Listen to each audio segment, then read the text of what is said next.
চলে এলাম তারাপীঠের থার্ড পার্ট নিয়ে। এসছি আমরা অনেক কাছে, এই যে আস্তে আস্তে মায়ের কাছে চলে যাচ্ছি।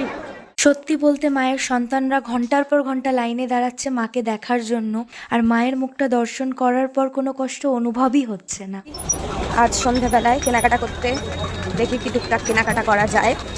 আজ হচ্ছে শনিবার সন্ধে, সকালে পুজো দিয়েছি।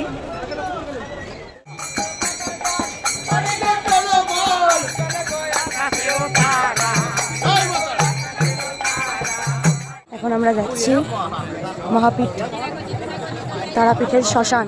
শ্মশান যে সব থেকে পবিত্র জায়গা, এখানে গেলে সেটা ফিল করা সম্ভব। গায়ে কাঁটা দিচ্ছে আমার, লিটারালি। তারাপীঠের এই মহাশ্মশান তন্ত্রসাধক এবং অঘরীদের জন্য প্রধান স্থান, এবং এখানেই মায়ের পরম ভক্ত সাধক বামাখ্যাপা মায়ের সাধনা করতেন। মায়ের সাথে সাথে তিনিও স্মরণীয় হয়ে রয়ে গিয়েছেন। এই শ্মশানেই অবস্থিত তার সমাধি।